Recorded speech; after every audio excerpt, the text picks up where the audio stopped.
5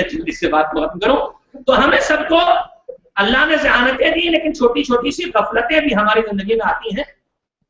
سامنے کی چیز دیکھ کے بھی ایسا لگتا ہے ارے بھائی ہم کو تو نہیں پتا چلا, کیا بچہ کب چلے گئے, ہم نے نہیں دیکھا, آئے تھے ہم نے نہیں دیکھا, یہ سب ہوتا ہے نا, یہ غفلت بھی ہے. سنیں امام کا جملہ, بس بات کو ختم کرو. امام نے کہا کہ اپنی زندگی کو ایک برتن کی طرح سمجھو, اس کے 3 حصوں کو ذہانت سے, سمجھداری سے, عقل سے, ہوش مندی سے پر رکھو. کہاں کیا غلط ہو رہا ہے, کہاں کیا برا ہو رہا ہے, کون کیا کر رہا ہے, اس سب پہ نگاہ رکھو. لیکن زندگی کے 1 حصے, 3 حصوں کو بھرو ذہانت سے, فطانت سے, لیکن 1 حصے کو پر کرو غفلت سے. کیا مطلب؟ کہ دیکھ کے بھی ایسے ہو جاؤ جیسے دیکھا نہیں, سن کے بھی ایسے ہو جاؤ جیسے سنا نہیں, سمجھ کے بھی ایسے ہو جاؤ جیسے سمجھا نہیں. اور جو پوری زندگی کو اپنی ذہانت و فطانت اور ایکجوئی اور دوسروں کی کمیاں تلاش کرنے سے بھر لے گا, وہ اپنی زندگی کو بھی جہنم بنائے گا, دوسروں کا جینا بھی دوبر کر دے گا. لیکن جو ذہانت کے ساتھ تھوڑی سی غفلت کو شامل کر کے رکھے گا, وہ نقصانات سے بچتا بھی رہے گا, زندگی میں سکون اور راحت کی زندگی کے ساتھ حیات پہ چلتا بھی. انشاءاللہ کہتے ہیں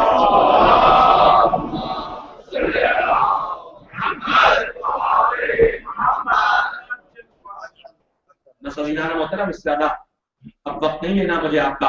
آج کی جو میں نے کل گزارش کی ہے اس کا کل پیغام یہ تھا کہ ایمانی زندگی کی بنیادی سلیقوں میں ایک بنیادی سلیقہ ہے جس کا نام ایثار, انصاف اور احسان سے اونچی کوالٹی کا نام ایثار ہے.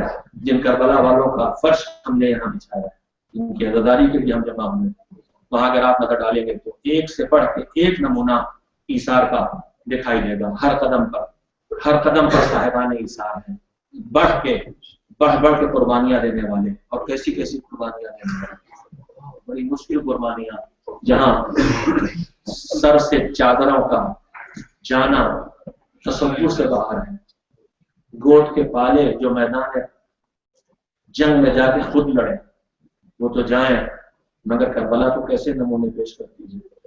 کربلا وہ نمونے پیش کرتی ہے جن کی انسانیت میں تلاش مشکل ہے. 6 مہینے وہ بچہ جو اپنے پیروں پہ جا نہیں سکتا, اسے خود باپ اپنی آغوش میں لے کے چلتا اور ہمیں کھڑے ہو کے رخصت کرتی ہے.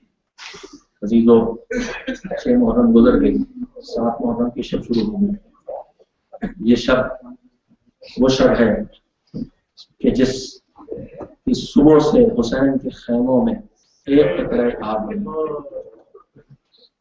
اب سکینہ بھی پیاسی ہیں, اب اصغر بھی پیاسی ہیں. یہ 6 مہینے کا حسین کا لال کربلا میں آیا ہے تو 6 مہینے کا ہوا, مگر حسین جب 28 رجب سن 60 ہجری کو مدینے سے نکلے تو یہ مہینوں کا نہیں تھا, چند دنوں کے طور. حسین مدینے سے جب رخصت ہو رہے تھے اور قافلہ حسینی رخصت ہوا, قافلہ چلا ہے مگر حسین کو اپنی ایک بیمار بیٹی کو مدینے میں چھوڑ کے جانا پڑ رہا ہے. قافلہ روانہ ہو گیا ہے, بیویاں ہماریوں میں سوار ہو چکی ہیں کہ مرتبہ آواز دی کو حسین کی بیمار بیٹی ایک بار اور کنبے سے خداحافظ کہنا چاہتی ہے. اونٹ روکے گئے, بٹھائے گئے, چادریں کھینچی گئیں, ہماریوں سے بیویاں نکلیں. حسین کی بیمار بیٹی فاطمہ ایک مرتبہ پھر آ کے ایک عزیز سے, بہن سے, ماں سے, پھوپھی سے رخصت ہونا شروع ہوئی. وہ وقت آ گیا, فاطمہ صغرا پہنچ گئی. حسین کی بیٹی حسین کے ننھے سے لال کے تک پہنچ گئی, رباب تک پہنچی. اماں ایک بار اور بھیا چند دنوں کا. ہم آپ جانتے ہیں کہ اولاد سے جیسی محبت ماں کو ہوتی ہے, اس کے بعد یہ محبت پھر بہن کو بھائی سے ہوتی ہے. بہن اگر بڑی بہن ہوتی ہے تو اس کی محبت ماں سے بہت نزدیک محبت ہوتی ہے. ماں ایک بار اور میرا بھیا مجھے دے دو, کلیجے سے لگا. اصغر کو لیا, سینے سے لگایا, تھوڑی دیر تک گلے سے کلیجے سے لگائے رکھا. رباب نے کہا بیٹا قافلہ چلنے میں دیر ہو رہی ہے, لاؤ مجھے دے دو. اماں اب میں بھیا کو تب آپ کے حوالے کروں گی جب اصغر خود آپ کے پاس اپنی مرضی سے گود میں آئے. جب آپ نے ہاتھ پھیلایا آ جا میرے لال میری گود میں آ جا، مگر اصغر ماں کی گود میں جانے پہ راضی نہیں. قافلے کو دیر ہو رہی ہے، زینب آگے بڑھی، آ جا میرے لال میری گود میں آ جا. اصغر پھوپھی کی گود میں جانے پہ تیار نہیں. چھوٹی بہن آگے بڑھی، سکینہ نے ہاتھ پھیلائے بھیا میرے بھیا میری گود میں آ جاؤ، مگر اصغر سکینہ کی گود میں بھی جانے پہ راضی نہیں. قافلے سے دیر ہو رہی ہے، حسین نزدیک آئے، میرے لال آ جا میری گود میں آ جا. مگر نہ جانے جلنے سے اصغر نے اپنی بہن کے سینے سے لگ کے دل کی دھڑکن میں کون سا درد محسوس کیا تھا کہ اصغر آپ کی گود میں بھی جانے پہ تیار نہیں ہے. اصغر اپنی بہن کی گود سینے سے لگتے ہوئے نہ جانے کا احساس کیا ہے، نہ جانے کی بے چینی کا احساس کیا ہے. ایک مرتبہ حسین جھکے اور خاموشی سے کوئی لفظ حسین نے اصغر کے کانوں میں کہا. محمد کے اصغر حسین کی گود میں آ گئے. عزادارو تم سب کو پتا ہے حسین نے کیا کہا.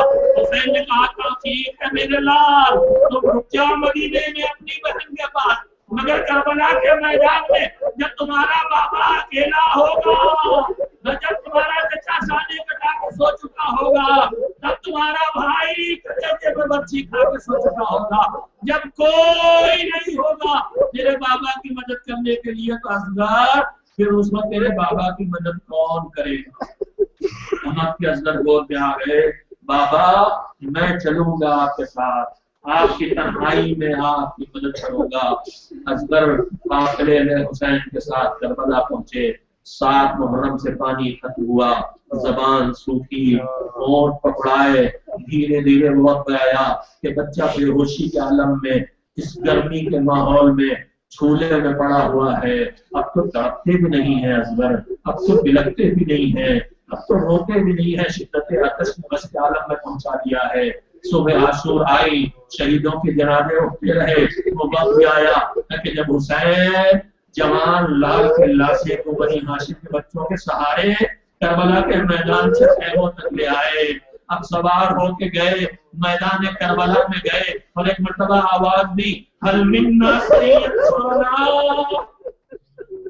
حل من مغیثی یغیثنا. ارے کوئی ہے جو اس میرے یہاں مددگار کی مدد کرے، کوئی اس فریادی کی فریاد کو پہنچے. حسین کی آواز مقتل سے اٹھی، خیموں تک پہنچی. غش کے عالم میں اصغر کے کانوں تک بابا کی صدا استغاثہ پہنچی.